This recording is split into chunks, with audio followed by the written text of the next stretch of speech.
आज सबसे पहले आपके लिए एक सवाल है। आज आप एक पल के लिए एक ऐसे राज्य या प्रांत की कल्पना कीजिए जो आकार में दुनिया में सबसे बड़ा प्रांत है, जिसका आकार पाकिस्तान से 1.5 गुना और बांग्लादेश से 12 गुना ज्यादा है। ऐसा कौन सा प्रांत है जिस प्रांत की कुल आबादी में से 50% लोग इस्लाम को मानने वाले हैं और जहां की बहुसंख्यक आबादी टर्किश भाषा में बात करती है? एक ऐसा राज्य जिसकी सीमाएं भारत समेत 8 देशों से मिलती हैं और इनमें से 5 देश ऐसे हैं जहां इस्लाम सबसे बड़ा धर्म है। लेकिन बहुसंख्यक मुस्लिम आबादी वाले इस राज्य के मुसलमानों को लंबी दाढ़ी रखने की इजाजत नहीं है, रमजान के महीने में रोजा रखने की इजाजत नहीं है, बच्चे पैदा करने की इजाजत नहीं है, महिलाओं को बुर्का पहनने की इजाजत नहीं है और ये लोग अपनी मर्जी से अपना कोई त्योहार भी नहीं मना सकते। आप हैरान हो रहे होंगे और आपको लग रहा होगा कि जिस राज्य की 50% आबादी इस्लाम को मानती है, वहां मुसलमानों पर इतने सारे प्रतिबंध आखिर कौन सा देश लगा सकता है, कौन सी सरकार लगा सकती है और ये कैसे संभव हो पाया? क्योंकि हमारे यहां बेंगलुरु में अभी आपने देखा होगा, एक किसी ने फेसबुक पोस्ट लिख दिया, आपत्तिजनक फेसबुक पोस्ट लिख दिया और वहां पर दंगे हो गए। और ऐसा ही भारत के अलग अलग हिस्सों में आप देखते होंगे। आपने ये भी देखा होगा कि कितने बड़ी संख्या में लोग ऐसे हैं जो इस्लामिक स्टेट का सपना देखते हैं और वो इस्लाम के नाम पर खून की नदियां बहाने को तैयार हो जाते हैं। लेकिन इन सारे लोगों की नजर इस राज्य पर अभी तक कैसे नहीं पड़ी? अब तक इन मुसलमानों को बचाने के लिए वहां कोई पहुंचा क्यों नहीं? अब तक वहां विद्रोह हो जाना चाहिए था और दुनिया भर में इस्लाम के रहनुमाओं को, इन मुसलमानों को आजाद करा लेना चाहिए था। उनका खून खौला क्यों नहीं? लेकिन आपको हैरान होने की जरूरत नहीं है, क्योंकि ऐसा ही एक प्रांत भारत के पड़ोसी देश चीन में है और इस प्रांत का नाम है शिनजियांग। शिनजियांग की कुल आबादी में 45% वीगर मुसलमान हैं जो मूल रूप से टर्की से संबंध रखते हैं। वही टर्की जहां आजकल आमिर खान गए हुए हैं और वहां के राष्ट्रपति की पत्नी के साथ चाय पी रहे हैं। लेकिन फिर भी इस प्रांत के मुसलमान चीन की सरकार की मर्जी के बगैर कुछ नहीं कर सकते। लेकिन चीन की सरकार जब चाहे वीगर मुसलमानों की मस्जिदों को गिरा सकती है और उस जगह पर पब्लिक टॉयलेट यानी सार्वजनिक शौचालय भी बना सकती है। जब पूरी दुनिया कोरोना वायरस से लड़ रही है, तब चीन ने अपने देश के मुसलमानों को ही अपना दुश्मन नंबर 1 मान लिया है। चीन ने शिनजियांग प्रांत के आर्तुश शहर के एक गांव सुनतगाह में 2 साल पहले एक मस्जिद को गिराया था और अब उसी मस्जिद की जगह पर एक पब्लिक टॉयलेट यानी सार्वजनिक शौचालय का निर्माण कर दिया गया है और इसे कोई नहीं रोक पाया।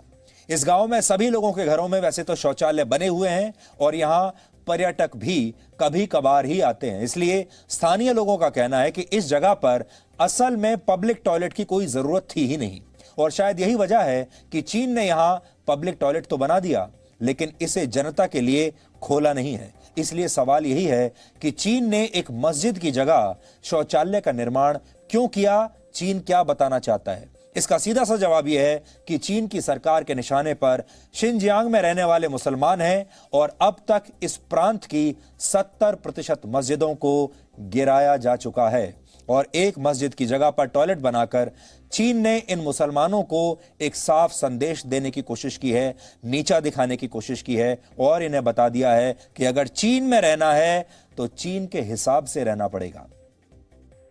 इसी प्रांत में पिछले वर्ष चीन की सेना ने 16वीं शताब्दी में बनाई गई एक बहुत मशहूर मस्जिद को भी गिरा दिया था और इस मस्जिद का नाम था अजना मस्जिद।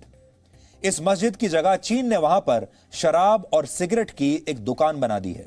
शराब और सिगरेट का इस्तेमाल इस्लाम में प्रतिबंधित माना जाता है और बहुत सोच समझकर चीन ने इस मस्जिद की जगह पर शराब और सिगरेट की दुकान ही बनाई है।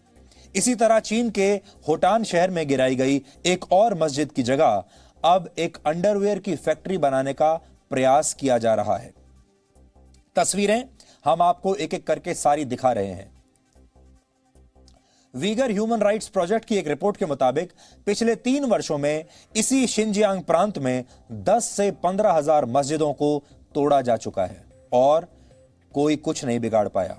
अब आपको हम सैटेलाइट से हासिल की गई 2 तस्वीरें दिखाना चाहते हैं। ये तस्वीरें शिनजियांग के रेगिस्तान में मौजूद इमाम असीम दरगाह की हैं।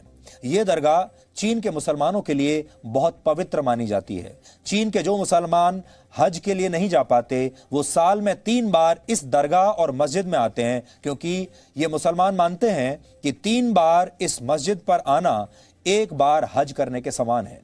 वर्ष 2017 तक जो दरगाह पूरी तरह से सही सलामत थी, वो 2 साल बाद यानी 2019 आते आते उसका ज्यादातर हिस्सा चीन की सरकार द्वारा तोड़ दिया गया और अब यहां बस कुछ गुंबद ही बचे हैं।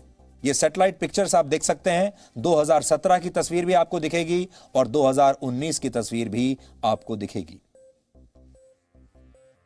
2017 और 2019 में ली गई ये तस्वीरें इस बात का प्रमाण हैं। अब यहां कोई नहीं आता और यह मस्जिद भी रेगिस्तान की तरह बंजर हो चुकी है।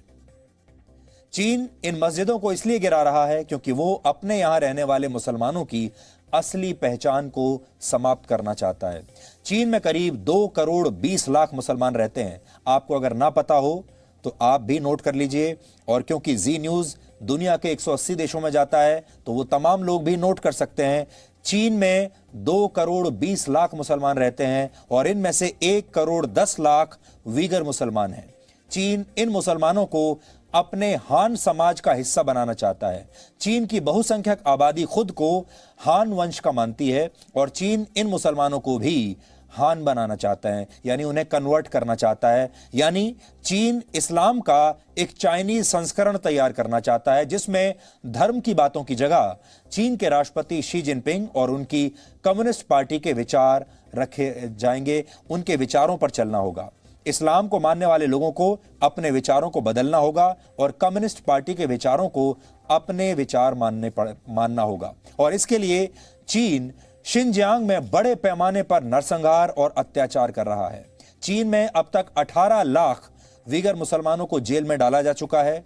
10 लाख मुसलमानों को 1000 से ज्यादा कॉन्सेंट्रेशन कैंप्स में रखा गया है और चीन इन्हें कॉन्सेंट्रेशन कैंप्स नहीं कहता, वो इन्हें री एजुकेशन कैंप्स कहता है।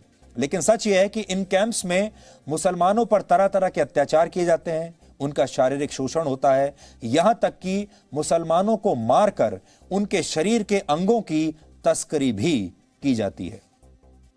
इतना ही नहीं, चीन में मुसलमान महिलाओं का रेप किया जाता है, पुरुषों की जबरदस्ती नसबंदी करवा दी जाती है और बच्चों को, छोटे बच्चों को उनके माता पिता से अलग कर दिया जाता है।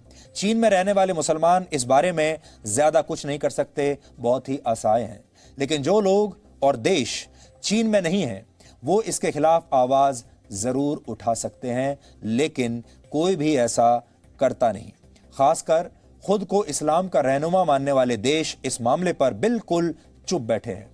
आपको याद होगा, हमारे देश में जब नया नागरिकता कानून आया था, उस वक्त पूरे देश में बड़ी संख्या में प्रोटेस्ट हुए थे और बहुत सारे लोगों ने हमारे ही देश के मुसलमानों को यह कहकर भड़काने की कोशिश की थी कि यहां पर कॉन्सेंट्रेशन कैंप्स बनाए जा रहे हैं और उन कैंप्स में यहां लोगों को डाल दिया जाएगा। ये तो मनगढ़ंत कहानियां थी, ऐसा कुछ होने वाला नहीं है भारत में। लेकिन जहां हो रहा है वहां पर इस्लाम के ठेकेदारों ने क्या कर लिया, वहां पर इस्लाम के ठेकेदारों ने किसी का क्या बिगाड़ लिया। उदाहरण के लिए, सऊदी अरब खुद को इस्लामिक देशों का नेता मानता है, लेकिन उसने चीन में मुसलमानों पर हो रहे अत्याचारों को लेकर कभी भी कुछ नहीं कहा। टर्की, जो इस्लामिक दुनिया में सऊदी अरब की जगह लेना चाहता है, वो भी इन मुसलमानों के हक में आवाज उठाने की बजाय चीन से भागकर आए मुसलमानों को वापस चीन के हवाले कर देता है। ये वही टर्की है जहां आजकल फिल्म अभिनेता आमिर खान गए हुए हैं और वहां शूटिंग कर रहे हैं, लेकिन आमिर खान को यह नजर नहीं आ रहा। पाकिस्तान तो ऐसा व्यवहार करता है जैसे उसे पता ही नहीं कि चीन में मुसलमानों के साथ कैसा व्यवहार हो रहा है। इमरान खान से एक बार किसी ने साफ साफ ये सवाल पूछा था, तब इमरान खान ने कहा था कि मुझे तो इस बारे में कोई जानकारी ही नहीं है। कश्मीर पर पाकिस्तान के सुर में बात करने वाला मलेशिया कहता है कि वो चीन की आलोचना इसलिए नहीं करता क्योंकि चीन आलोचनाओं का जवाब देता ही नहीं है और चीन आलोचनाओं के प्रति बड़ा सेंसिटिव है और चीन बहुत बड़ा देश है, हम चीन का मुकाबला नहीं कर सकते। इसी तरह ईरान चीन से जवाब मांगने की बजाय कहता है कि इन मुसलमानों की आवाज को दबाकर चीन तो इस्लाम की सेवा कर रहा है।